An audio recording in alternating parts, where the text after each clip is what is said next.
Welcome to Retirement Ramblings. I'm Scott. On today's video, we're going to cover my lab results from being on the carnivore diet for the last 90 days. We're also going to cover what I bought this week for my grocery haul. So if those two things sound interesting to you, plus an update on where I am on week 14 of the carnivore diet, please stick around.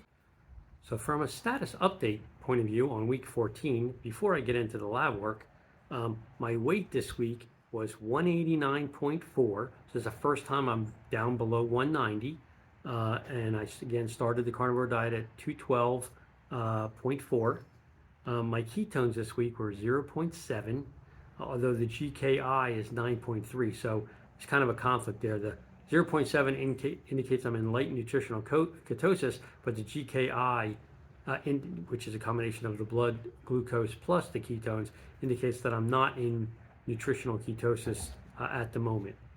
My blood sugar, the 7-day was 105, the 14-day was 109, the 30-day was 108, and the 90-day was 112. With regard to issues, my skin issues continue now that I'm more than a week off of the doxycycline. My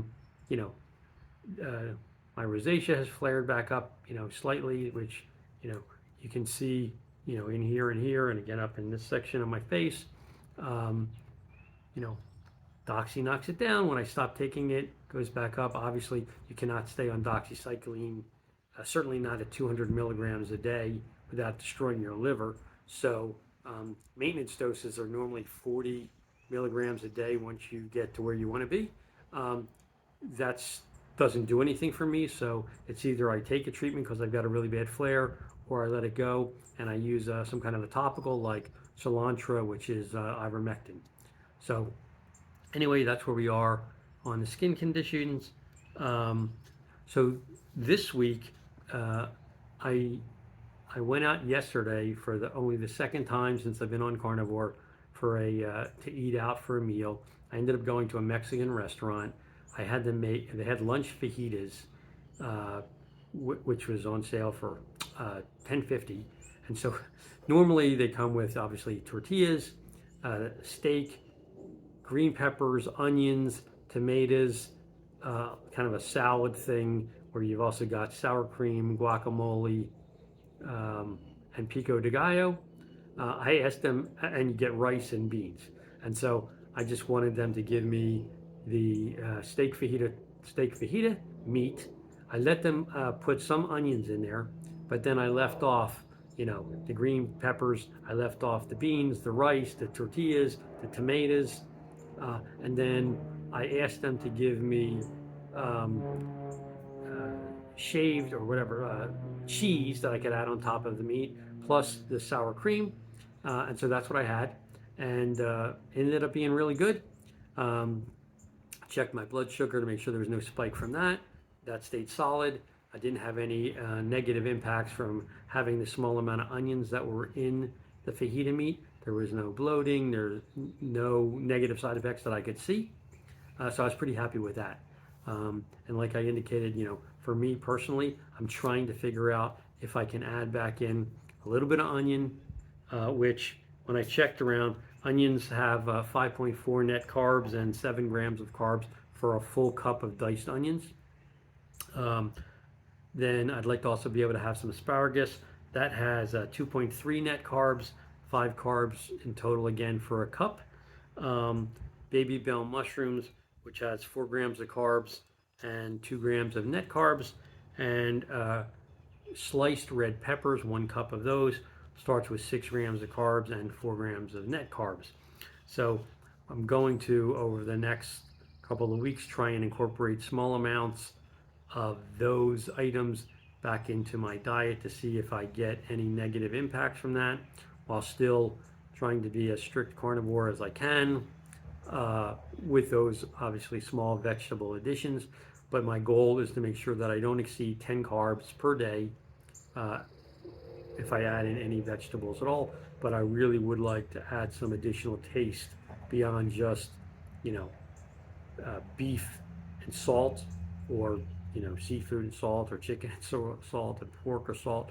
Like, I really like to have some additional flavors As you all know, carnivore is an elimination diet, and so you're eliminating all the things that are causing you problems, and then hopefully, over time you're able to check and start adding in a little bit of additional items um, to see if they don't cause you problems. If they do cause you problems, obviously you got to eliminate those from your diet permanently.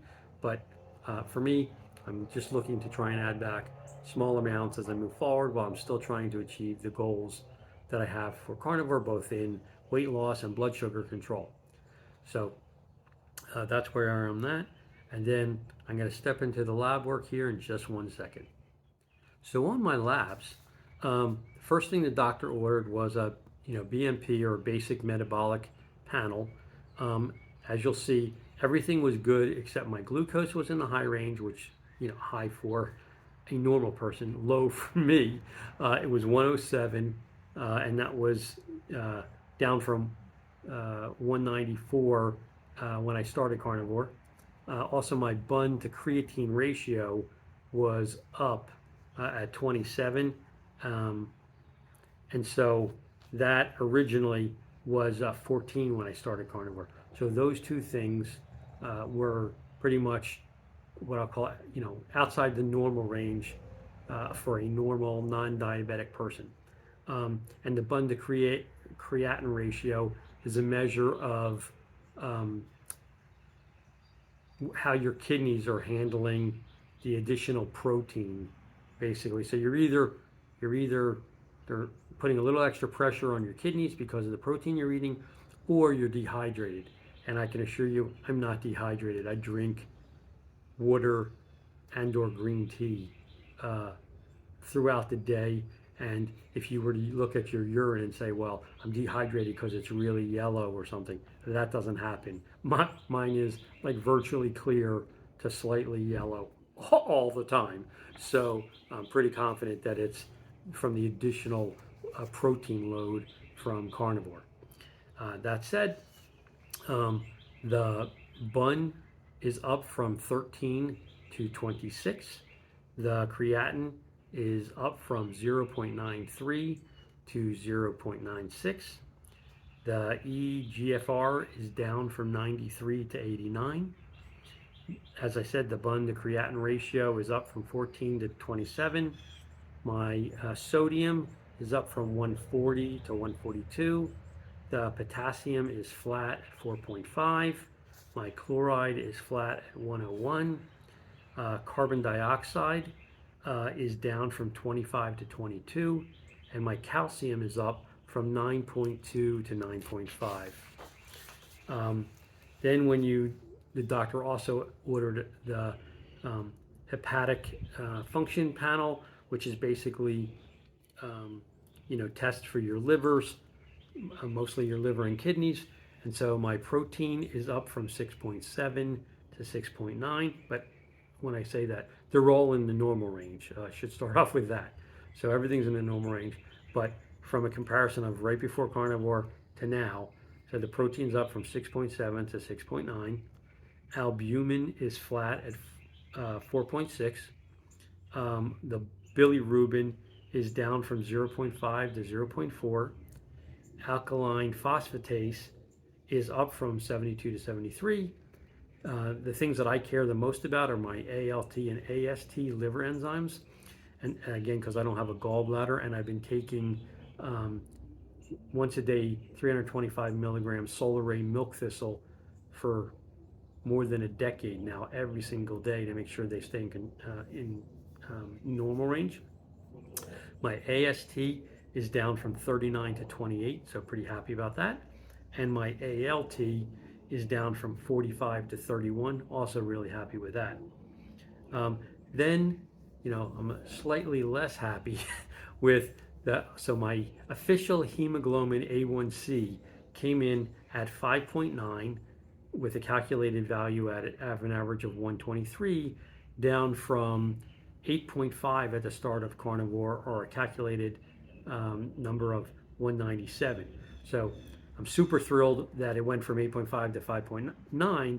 The part where I'm slightly disappointed is on my A1C at home tests, I was down to 5.6. So I was actually hoping that the official one would be at a 5.5 to hit my goal.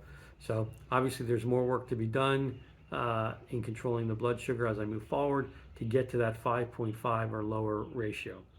And then to validate where my insulin currently is, Dr. Ken Barry recommends that you get a total insulin panel and a C-Peptide.